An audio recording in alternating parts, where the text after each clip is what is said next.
Suara Teknika.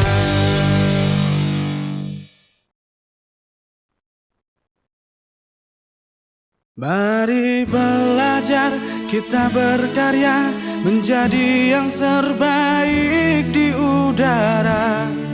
Lewat radio Suara Teknika. Satukan cita, wujudkan mimpi di SMK Negeri 3 Singaraja. Lewat radio Suara Teknika. Mari belajar, mari berkarya, satukan langkah, jangan pernah menyerah. Mari belajar, kita berkarya, menjadi yang terbaik di udara. Lewat radio Suara Teknika. Satukan cita, wujudkan mimpi di SMK Negeri 3 Singaraja. Lewat radio Suara Teknika. Mari belajar, kita berkarya, menjadi yang terbaik di udara. Lewat radio Suara Teknika.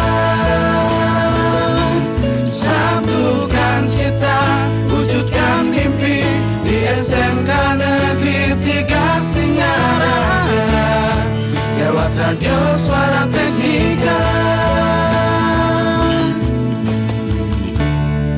Lewat radio Suara Teknika.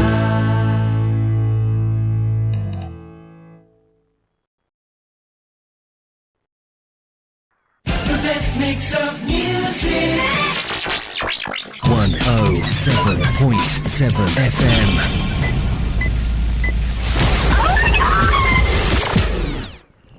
Dari kawasan SMK Negeri 3 Singaraja, Suara Teknika Media Informasi dan Edukasi. Hai, selamat sore sahabat Teknika. STEMC Flash hari ini hadir dan kali ini untuk edisi hari Selasa, tanggal 30 Juli 2024. Nah, kali ini di STEMC Flash kita kehadiran tamu undangan. Ini narasumber kita di acara workshop tadi ya di SMK Negeri 3 Singaraja, yaitu bersama dengan Bapak Sugiyarta. Selamat sore Bapak. Selamat sore Mas. Waduh, masih semangat Pak ya? Semangat. Istri dong. Oke, baiklah sahabat Teknika, tadi beliau adalah narasumber yaitu terkait dengan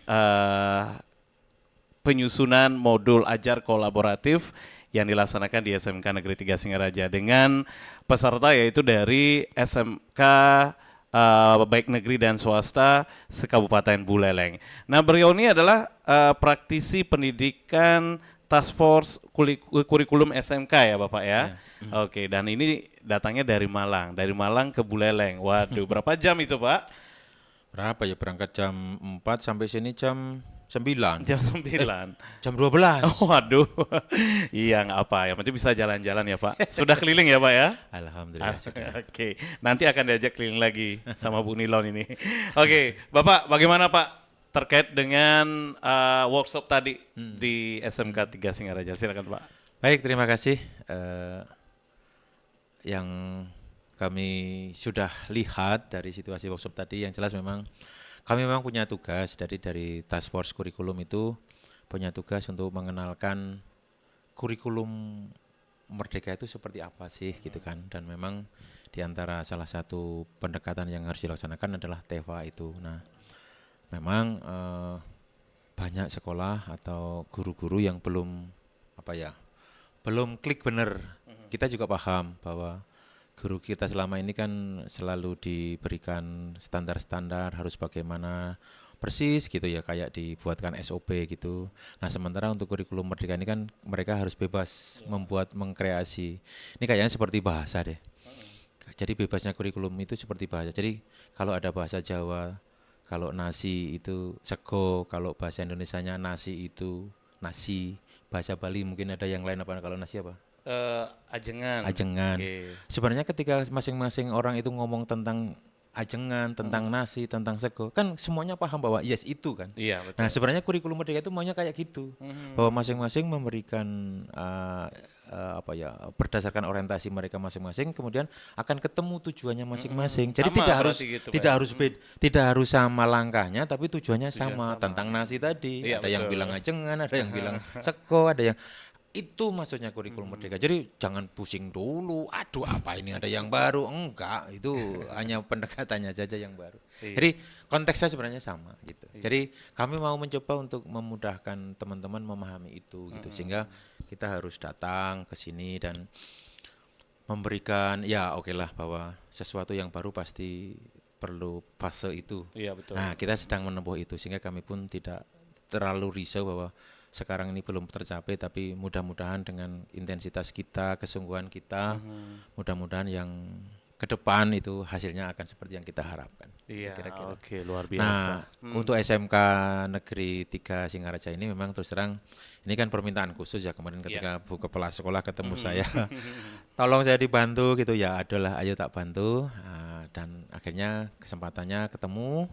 Hari ini kita bisa ke sini dan ya mudah-mudahan dengan yang sedikit yang saya sampaikan, teman-teman guru-guru baik yang dari SMK Singaraja maupun yang dari komunitas namanya itu bisa paham tentang kurikulum. Mudah-mudahan seperti itu. Terima kasih. Iya, oke. Nah, Bapak sebagai praktisi ini sebenarnya Bapak itu sudah lama atau gimana sih, Pak? Dan nama lengkapnya emang Sugiarta aja, Pak, atau bagaimana ini? Tadi kita belum pengenalan sedikit ya tentang Bapak ini. Silakan, Pak. Ya saya ya Sugiarta karena memang saya orang Jawa itu kan huruf terbacanya O tapi sebenarnya hurufnya A itu. Akhirnya kadang-kadang saya suka guyon. Kayak kalau di Jogja ya namanya Sugiarto. Kalau di Jakarta ya Sugiarta. Di Bandung Sugiarta. Kalau di Bali Sugiarte. Iya, betul. Saya maunya bilang Sugiarte gitu, Pak. Nanti. Enggak apa-apa juga. Enggak Mungkin apa-apa, ya. Gede Sugiarta gitu ya. Oke. Ya. Ya, ini sebagai praktisi itu sudah lama, Pak? Saya sebenarnya konteksnya praktisi itu kan memang karena kami sudah pensiun gitu ya, dan kami menggeluti kurikulum memang sudah sejak dari 2017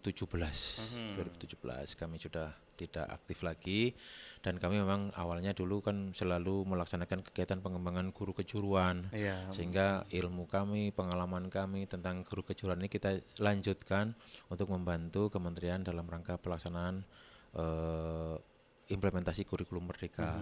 Jadi kami hadir untuk membantu Direktorat SMK mengembangkan panduan tentang PKL, panduan TEVA, panduan minat bakat, dan beberapa panduan yang lain termasuk untuk penyusunan modul-modul bahan ajar dan yang lain-lain. Jadi dengan pengalaman-pengalaman yang kami pernah punya itu kita coba untuk bantukan kepada SMK gitu. Oke, baik. Nah, Pak, ini terkait dengan penyusunan modul ajar ya. Seperti namanya modul yang kolaboratif.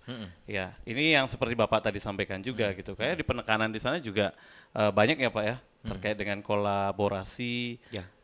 Itu kolaborasi antara isi dan pengajarnya ya, Pak. Yes. Oke, dan nanti akan berimbas kepada si siswa begitu. Nah, itu gimana, Pak? Silakan. Jadi gini, memang modul kolaborasi itu secara umum didasari bahwa yang namanya kompetensi itu pasti tidak sendiri. Pasti ada ngomongnya, itulah bahasa Indonesia. Pasti ada hitung-hitungannya, itulah matematika. Logikanya ya matematika. Pasti mungkin kalau ada konteks bahasa Inggris juga ada Inggrisnya. Artinya sebenarnya tidak ada kompetensi yang bisa mandiri. Nah, cuman permasalahannya sekarang itu konsep team teaching itu sudah tidak diizinkan lagi. Kenapa? Karena memang ini kayaknya kesalahan kita semua deh, kesalahan bersama weh. Karena dulu-dulunya itu team teaching itu terus dijadikan team cheating. Jadi harusnya yang ngajar 2 orang di-cheatingin. Yang ngajar ternyata 1 juga kan gitu, sehingga akhirnya yang seperti itu dilarang. Nah, Akhirnya kemarin kita berpikir bahwa kalau memang tim teaching itu tidak possible lagi, konteksnya adalah berarti kolaborasi saja. Nah, kolaborasi itu prinsipnya adalah analisis konteksnya yang dilaksanakan kolaborasinya, bahwa pembelajarannya ya tetap sendiri-sendiri, tapi sendiri dalam kerangka yang sudah terstruktur. Contoh misalnya, ketika kita contoh ini untuk misalnya instalasi listrik ya, misalnya kita punya tujuan pembelajaran peserta didik mampu memasang instalasi listrik lampu misalnya.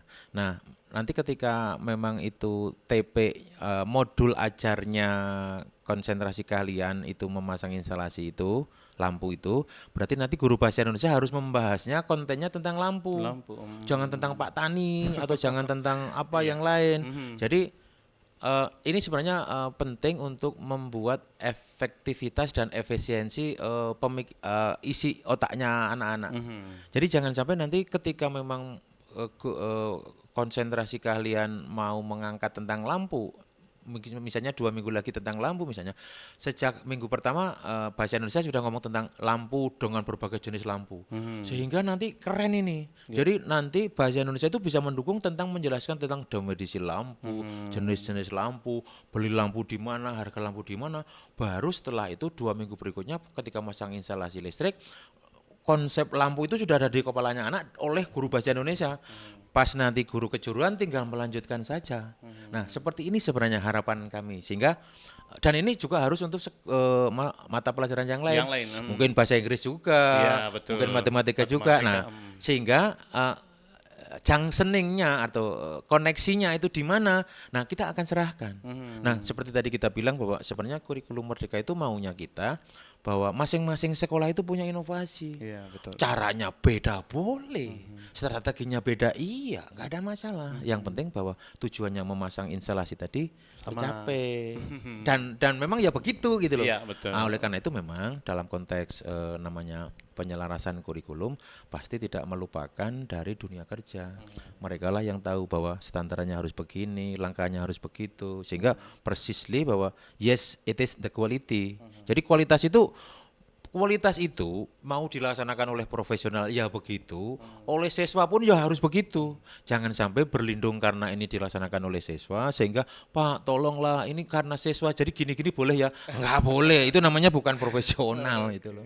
Jadi ke depan karena TEVA kita itu adalah mau mengarah kepada profesional, harapannya ya produknya ya profesional. Nah, salah satu strategi dalam rangka mewujudkan produk yang profesional tadi, maka kita menggunakan pendekatan pembelajarannya harus kolaborasi, bahwa dalam menghantarkan sebuah kompetensi tertentu itu semua guru ikut terlibat gitu. Oke, gitu kira-kira yang luar biasa banget ya. Jadi ini kalau sudah diterapkan itu bagus. Di SMK 3 sebenarnya sih diterapkan juga Pak seperti itu, karena kan kadang seperti bahasa Inggris itu kan ada di bahan-bahan gitu ya Pak ya. Kemudian bahasa dari mesin itu kadang kan begitu ya Pak ya. Saya yakin sekolahan itu sudah melaksanakan, apalagi teman-teman SMK 3 ya. Hanya mungkin yang perlu kita cek lagi hubungan antar kompetensinya. Mungkin sudah terlibat sih ya, tapi mungkin belum holistik misalnya, masih tercecer gitu. Nah, artinya tinggal selangkah lagi lah. Tinggal selangkah lagi untuk yang terdepan ini. Oke. Nah Bapak, untuk terkait dengan ya pentingnya di SMK terkait modul ajar ini sebenarnya yang menjadi tantangan guru itu apa sih ya Pak ya, kalau menurut Bapak ini? Modul ya? Iya betul. Gini, saya itu sudah keliling ke beberapa sekolah ya. Mereka itu ketika saya tanya langkahnya gimana, itu yang selalu ditulis atau di copy paste itu langkah-langkah modul yang selama ini sudah terjadi. Nah itu sebenarnya kan langkah-langkah yang perlu direvisi. Kenapa Bapak Ibu guru, mungkin pendengar juga sekalian kita sampaikan ya. Modul itu sebenarnya kan rencana pembelajaran. Artinya ketika kita akan melaksanakan sesuatu itu kita rencanakan. Modul isinya 4. Jadi ada namanya tujuan pembelajaran. Tujuan itu adalah target kompetensi. Mau kemana sih kita? Oh mau tentang instalasi penerangan misalnya. Oke, arahnya ke situ. Kemudian langkahnya apa? Nah untuk bisa membuat modul, dalam rangka untuk melaksanakan bisa berkompetensi tentang instalasi penerangan, dia kan harus diberikan informasi dulu, satu informasi. Nah setelah informasi, demonstrasi. Ini langkahnya ini ya. Ini penting ini. Jadi langkahnya adalah sebenarnya 4. 1 informasi, 2 demonstrasi, 3 praktek terbimbing, 4 praktek mandiri. Jadi informasi itu boleh diberikan oleh guru langsung. Misalnya guru menjelaskan instalasi penerangan itu harus dibuat begini, begitu dan sebagainya. Itu namanya guru menjelaskan. Tetap informasi. Nah, atau jadi ini boleh dipilih. Atau anak-anak disuruh cari di internet memasang instalasi itu seperti apa. Atau anak-anak boleh, kalau ada anak yang sudah tahu tentang instalasi, anak yang sudah tahu itu disuruh jelasin kepada teman yang lain. Itu namanya informasi. Peer teaching ya. Jadi teman sebaya kan. Nah, atau anak-anak disuruh lihat orang sedang memasang instalasi. Itu pun konteks observasinya dapatnya dia informasi. Itu namanya informasi. Yang kedua, nah yang 4 tadi harus dipilih. Mau pilih yang mana? Boleh pilih 1, boleh 2, tapi jangan semuanya. Karena juga waktu ya. Betul. Jangan sampai disuruh cari internet, observasi langsung, nanti waktunya habis. Yang kedua, demonstrasi. Demonstrasi itu sebenarnya kan anak dalam rangka memasang instalasi listrik tadi, dia harus bisa menirukan atau melihat orang lain berbuatnya seperti apa. Ini juga alternatif, boleh dipilih. Apakah gurunya menjelaskan langsung? Pak, harus begini, begitu. Boleh. Atau tadi itu siswa yang lain yang sudah bisa mendemonkan dia, memasangnya begini, begitu. Atau observasi. Jadi peserta didik dapat berkunjung ke lapangan melihat, oh caranya masang begitu. Dalam konteks ini tetap demonstrasi. Yang awal tadi informasi, memview bagaimana caranya. Yang kedua juga dapat dia melihat demonstrasi tentang caranya secara langsung gitu. Bahkan kalau yang lain, kalau informasi itu di internet adalah berbentuk dokumen, nah kalau demonstrasi itu di internet namanya video. YouTube kita itu sudah banyak sekali. Gampang Pak ya. Gampang. Jadi muncul. saya harus sampaikan ke teman-teman guru. Kalau di YouTube itu cari yang baik ya banyak, cari yang jelek ya banyak sekali ya, makanya harus cari yang baik. Nah, itu langkahnya kan tadi apa? Demonstrasi, informasi, demonstrasi. Nah, sekarang praktek terbimbing. Nah, langkah ketiga itu praktek terbimbing. Artinya anak-anak harus ketika setelah demonstrasi, kan anak-anak akan melaksanakan praktek, dikasih tugas tuh. Nah, selama tugas itu juga harus dibimbing, jangan dibiarkan. Hilang nanti kalau dibiarkan. Nah, biasanya guru-guru kita begitu sudah kasih tugas langsung hilang semuanya hilang. Nah, gurunya hilang, anaknya hilang. Nah, repot gitu. Jadi ketika praktek terbimbing itu ketika anak sedang mengerjakan sesuatu tugas, kalau belum benar dibenerin, harus begini, harus begitu gitu. Itu namanya dalam kurikulum Merdeka namanya asesmen formatif proses. Jadi tujuannya asesmen formatif proses itu untuk membenarkan langkahnya siswa yang ketika melaksanakan pembelajaran belum benar. Nah, itu ketika langkah ketiga, baru langkah keempat namanya praktek mandiri. Praktek mandiri itu penugasan. Setelah kita yakin kira-kira ya ini angka aja sih, artinya tidak harus ya. Kira-kira 85% benar gitu, boleh dikasih tugas mandiri. Udah kerjakan yang ini sambil dipantau tetap. Nah, sebenarnya langkah ini dalam modul ajar itu harus tertulis. Jadi bukan copy paste yang ada di Google kemudian saya selalu bilang, jadi modul ajar itu bukan jimat untuk nakut-nakutin pengawas atau kepala sekolah karena dikejar-kejar kita harus membuat modul perencanaan pembelajaran. Enggak, itu modul kita, dokumen kita ketika kita mau belajar itu langkahnya kayak apa sih? Kita tulis. Kenapa? Karena kita sering lupa gitu loh. Iya, itu dalam konteks modul seperti itu. Nah, setelah TP tadi ya, itu langkahnya, baru kemudian asesmen. Nah, tadi sudah kita sebutkan tentang asesmen proses. Nah, nanti juga harus ada asesmen sumatif, namanya asesmen akhir. Nah, saat itulah baru akan diuji ukur sejauh mana ketercapaiannya. Nah, untuk modul ditambahin 1, yaitu media pembelajaran. Jadi media pembelajaran itu adalah informasi kah, format-format kah yang terkait dengan materi kompetensi yang akan disampaikan. 4 itu saja, jadi modul ajar itu hanya isinya 4. Itu. Bahwa kemudian jadi 100 lembar, 200 lembar, itu banyak yang saya lihat itu hanya copy paste dari sumber Google, tanpa diedit, tanpa apa, dipelekan di situ sehingga ketemunya 100. Kalau nulis sendiri itu 6 lembar itu sudah aduh keringat dingin itu. Betul, Nggak bisa 6 nyatanya, Pak, ya. lembar. Nyata itu 4 lembar, 6 lembar. Ini 100 ya. Itu pasti copy paste. Dan itu pun belum masuk ke otak Pak. Oke, tapi ini benar-benar sangat gini ya Pak ya, sangat benar-benar membuat para pendidik itu akan lebih mudah. Ya memang Tidak begitu reward kan gitu ya Pak ya. enggak. Jadi maunya kita itu justru membantu. Jadi maaf ya Bapak Ibu pendidik yang sekarang mendengarkan Iya. melihat kami itu tidak ingin menyengsarakan panjenengan semuanya. Betul, Kami betul. itu mempermudah. Kalau supaya dalam pelaksanaan pembelajarannya itu terstruktur, baik dan enak, buatlah itu. Ya. Yakin saya, enggak itu enggak menyengsarakan, mempermudah. Hanya memang oke lah bahwa karena memang juga sedang belajar membuat dan sebagainya. Tapi biasalah bahwa sesuatu itu di awal pasti sulit. Iya betul. Tapi nanti setelah nikmat ketagihan lagi ini. Iya betul. Ternyata enak. Jadi sabar jadinya. aja, Iya, hanya sabar betul. aja. Oke, nah Bapak kalau melihat dari kondisi siswa ini Pak ya, kadang kan kita nggak tahu karakter siswa itu beda-beda nih Pak. Ya. Kira-kira menurut Bapak bagaimana sih caranya kita sebagai pendidik nih ya Pak, untuk mengatasi hal tersebut Nah. dengan karakter yang berbeda dari siswa? Baik. Jadi memang ini juga ajaran yang kurikulum kita ini kan sebenarnya kan menganut ajarannya Ki Hajar Dewantara bahwa semua orang itu sudah diciptakan sempurna. Iya betul. Makanya saya selalu bilang ya secara guyon gitu hati-hati. Anak-anak kita itu dengan kondisi apapun mereka itu sempurna di mata Tuhan. Kita aja yang nggak tahu gaya-gaya gitu terus bilang ini kurang itu. Maaf. Ya. Ya kadang-kadang juga malah tanya, ini anaknya siapa? Kenapa nggak tanya sekalian, ini yang buat siapa? Nah, biar nanti sekalian dikasih. Oke. Tapi ya maaf ya, artinya ini kan jelas ya bahwa Tuhan itu ketika menciptakan sesuatu itu kan pasti sudah dalam konteks sempurna. Sempurna menurut Tuhan, Iya, versi Tuhan pasti. Nah kadang-kadang kita yang memahaminya itu menjadi, ini kok begini sih? Nah itulah yang namanya ego. Nah tapi nggak apa-apa, ya saya pun kadang-kadang juga akan seperti itu. Tapi sejauh sadar, Iya. sejauh sadar saya mencoba untuk memikirkan bahwa ya itulah kondisinya. Sehingga kita harus menanganinya. Nah ada banyak sekali guru-guru kita yang ketika menangani siswa nakal, siswa yang tidak sesuai dengan keinginannya itu langsung marah. Iya betul. Ini yang harus dihindari.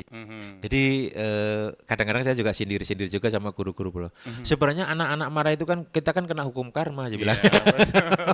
Dulu gurunya yo nakal gitu kan. Makanya sekarang dibalas sama anak-anak. Tapi oke lah. Selain itu sebenarnya artinya bahwa menangani kenakalan itu ya harus secara saintifik juga. Jadi ditanya dulu akar masalahnya apa. Kalau di dalam ilmu BP itu namanya restitusi. Jadi segitiga restitusi. Iya. Jadi anak-anak itu harus ditanya, kamu kok begini sih? Kenapa sih? Ada masalah apa sih? Oke. Terus dia diajak menyadari bahwa kalau kamu seperti ini, nanti kamu akan begini. Betul. Dipahamkan. Iya. Terus setelah itu terakhir dibilang, sebaiknya supaya kamu bisa menyelesaikan masalahmu, kasusmu, kamu boleh berbuat apa. Biar mereka yang mikir. Baru ketika nanti sudah stuck dia nggak bisa punya kreasi lagi, baru kemudian dikasih alternatif. Gimana kalau begini, gimana. Kan sering kan kita lihat di TikTok atau di mana gitu, ada anak yang karena terlambat, dia kemudian dipukul tangannya sama gurunya, kemudian ternyata gurunya mengikuti dia, ternyata kenapa dia terlambat karena membantu ibunya atau orang tuanya yang cacat sehingga harus nyuapin dulu dan sebagainya.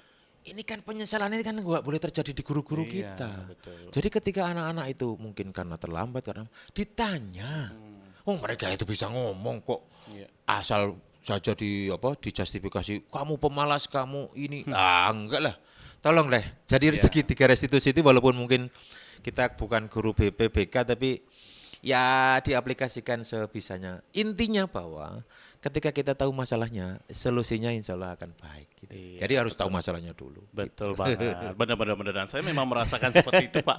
Jadi dengan pendekatan seperti itu ternyata siswa juga menjadi dekat sama kita Iya, begitu ya Pak ya. iya. Jadi siswa itu nggak takut, Enggak. malah dia berani bercerita Pak, saya begini betul, Pak. betul. Ya makanya saya selalu bilang kalau seandainya telat, alasannya apa, bilang kan begitu ya Pak ya. gitu, betul. Atau mungkin baju basah kan siapa tahu terjadi kan begitu Pak ya. Iya. Penting jujur kan begitu. Itulah kejujuran tuh biasanya juga dari situ. Iya betul Pak. Nah, itu jadi tentang itu kan tentang menangani karakter, walaupun memang kita harus bilang sih karakter siswa itu banyak sekali. Iya betul. Nah, oleh karena itu pasti kita nggak mungkin menangani satu-satu setiap karakter. Iya. Nah, sehingga orientasi kita oke lah bahwa karakter itu diperhatikan, tapi orientasi kita ngeceknya adalah tentang penguasaan kompetensi. Betul. Bukan tidak memperhatikan persis karakter-karakter itu, tapi memperhatikannya anak itu sudah sejauh mana kompetensinya. Ini sebenarnya kalau dalam bahasa asesmen namanya asesmen awal ya.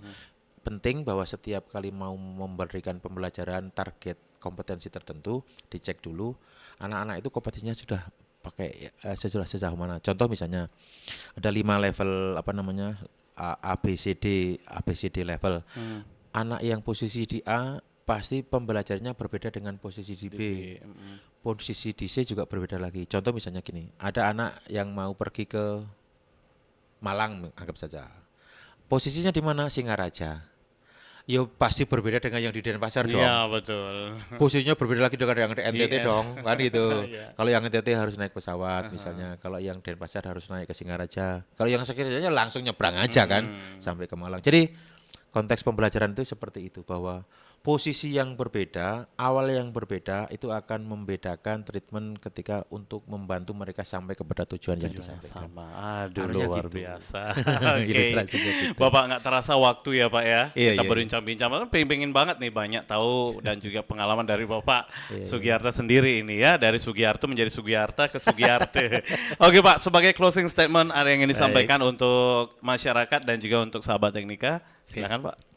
Baik, terima kasih sahabat Teknika dimanapun Anda berada. Jadi sebagai closing yang saya sampaikan, yang pertama bahwa saya datang di sini di SMK 3 Singaraja.